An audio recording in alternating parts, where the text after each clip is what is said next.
Hello all, Elite DSP here. Today I'm bringing you episode 4 of Armchair Rifting. Armchair Rifting is a series where I go through a recently completed high-level grade rift. I go through the things that I did well and the things I didn't do so well, and give you guys some tips and tricks on how to play. So it seems like each week I'm trying something new, either a strategy or tactic that will let me push a little bit farther in grade rifts. Last week I wanted to try putting out a little more damage, so I was using the Fire rune on Locust Swarm. I was doing this because I only had about 20% cold damage on my gear, so the cold rune wouldn't do quite as much damage. The fire rune does about 42% more damage than the regular pestilence rune on it. The cold rune would only do 20% more damage because of the 20% cold damage I had on my gear. But this week, I'm going without a unity. I have a really nice cold SOJ that I'm using. It rolled with an inherent socket, so I was able to reroll the int for cooldown reduction. As you can see, I've already died twice, and there are some inherent flaws of running without a unity. Just about any hit is going to kill me. I gotta be really careful to not get hit, to use my cooldowns appropriately. But there's also a few benefits to running with an SOJ. Most notably is higher damage. You're looking at about 20% extra damage on elites, and about just over 10% damage on regular trash mobs. This is a pretty big bonus, and if you remember, the Rift Guardian counts as an elite, so 20% faster on the Rift Guardian means at these levels almost a minute off your clear time. That's kind of a big deal. Now before you guys jump straight away into, oh, I don't need a unity, I'm just going to go ahead and use SOJ. You have to really have a lot of CDR. With my gear, I'm running at 48%, and I still don't think this is enough. I'm thinking of maybe trying out Go Swiftness to give me a little extra, and trying to find a new Royal Ring of Grandeur to give me another 8%. So we're talking like perfect CDR rolls on each piece of gear in order to pull this off. But that's enough about strategies, let's talk about the Rift. So far we've seen some pretty easy mob types. The worst we have are ranged mobs, and those are the Quill Beasts. They got their missile speed's pretty fast, so you kind of have to pay them a little attention. Whenever I see them, I tend to aim for those first, just to take them out of the equation. We've got a elite pack here stuck in the door. Nothing too much to worry about. I'm just going in and out, casting a harvest, running away against that. Nothing can be cast on me, but this is a trap. I lure myself into thinking I'm safe, and they actually had Vortex. I'm out of Spirit Walk for about a second and a half, and it's just enough time. Right as I'm Spirit Harvesting them for the last time, they Vortex me and kill me. Whenever you come on an elite mob, you always want to pay attention to those affixes. There's a bunch of ones that are very deadly, and if you're not paying attention, you can easily die. So here we have another elite. As we see, as I ran up the corner, he had Vortex. That's the only real problem affix that we have here. But it proc my passive before I even saw him. So I want to talk a little bit about the mobs that you see. They're just kind of standing there in the corner. They're called Spirit Vessels. Those things are really nice if you have other mobs around you to concentrate on. You just throw a couple dots on them and pay no attention to them. Eventually they will transform, and the mobs that they transform into give a lot of progress. They have a little more health, but they're relatively easy mobs to kill.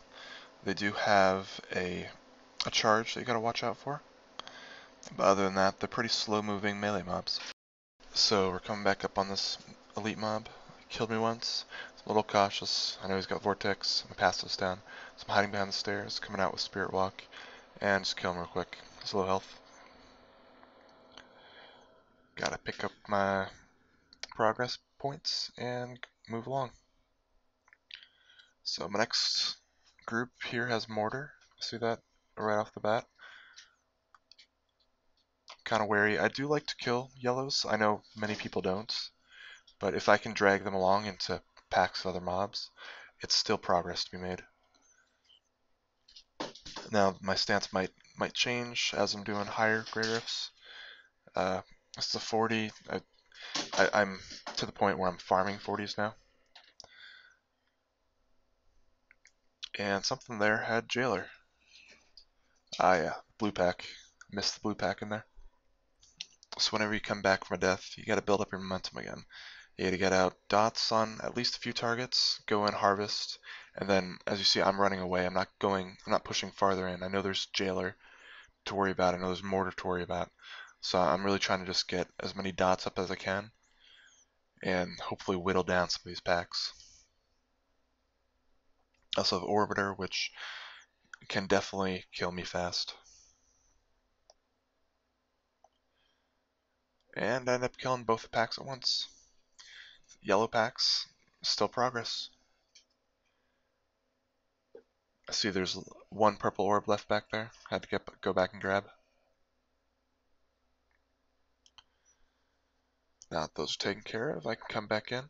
See some of those soul vessels have already transformed. There's a few more there, but I got one. Looking for some more mobs. Another huge pack of soul vessels. Got those quill fiends here. Trying to take them out real quick. That's the other nice thing about soul vessels. They spawn in really large packs. So you can get a whole bunch of them all at once.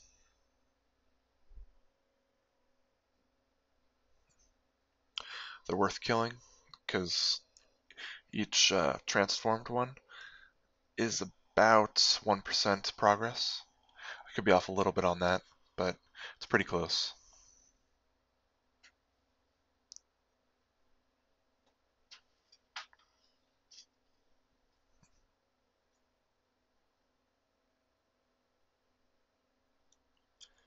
I'm back to moving a little slower. I know that I'm close to being on target for this rift. I don't want to make any more stupid mistakes that could cost me the rift. A whole bunch more soul vessels. I'm happy here.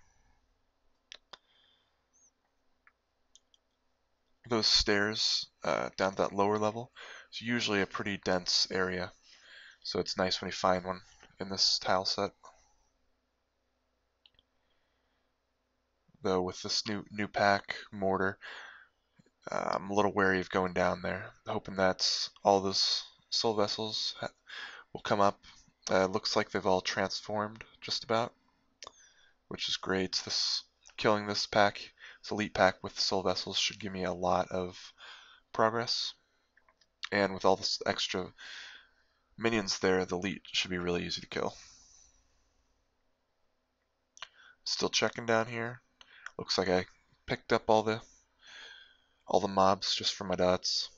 They came out to me.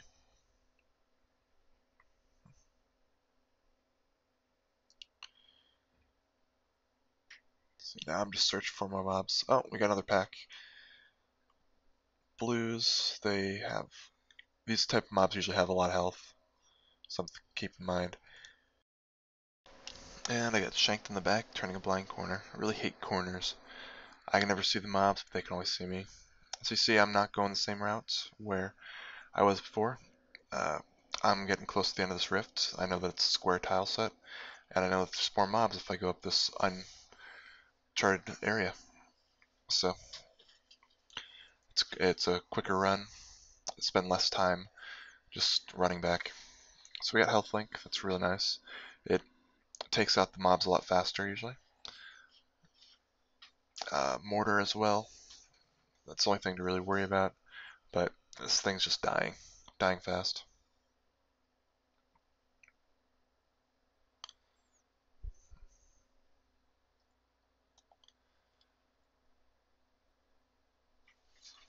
Here I'm hoping for some more mobs.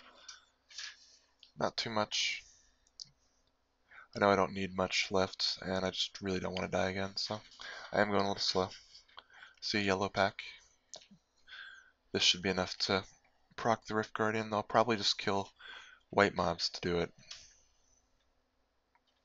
as it looks like I'm about 2% from finishing. So I'll try to keep that elite pack still contained, but there we go. Yeah, just keep focusing on killing whites. So the nice thing is we got Saxtress. Now, most people have problems with this guy, but for witch doctors, it's actually really nice.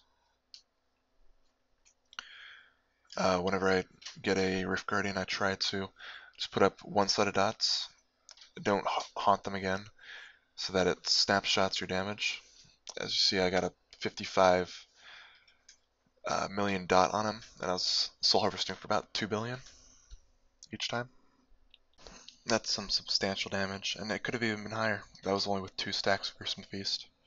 With all 5 stacks, I could be seeing up to maybe 2.3, 2.4 billion damage for each soul harvest. But now, Sax just finally spawned some of its ads, and basically I'm just trying to get some haunts on there, get my locust swarm up, and I'll keep going in. You can't actually fear the ads, but you can root them, so that's still a little bit dangerous. But you go in, you still harvest, you get your resets. So this guy drops pretty fast. And he spawns a ridiculous amount of ads. There's almost always something to harvest.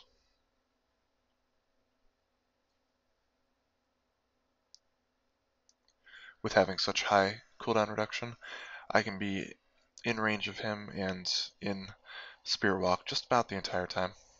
He's gotten stuck on a door here. I'm a little wary of these tornadoes, because if I step in one of them when I'm outside of Spirit Walk, I'll die pretty much instantly. So I'm trying to get him to move. So he'll just keep on spawning the tornadoes over and over again. Doesn't seem to want to move, but he's going down fast. The other nice thing about all those ads is when you kill them on top of them, it does extra area damage. So we're getting some pretty high damage soul harvests frequently and fast. And he's down. So this week's idea was using an SOJ instead of a Unity. Seems like it's been working out. Out of about 5 rifts, I completed 3, all level 40s. I'm going to keep on trying to think of new things to push me a little farther in these greater rifts. If you guys have any ideas, please let me know in the comments. I'd love to hear them. As always, rate the video. Helps me know what you guys like and what you guys don't like. And if you haven't already, go ahead and subscribe. I'll keep you up to date on everything that I do. I hope this video gave you guys a little insight on high-level greater rifts, and I hope you guys do well on your own. Thanks for watching.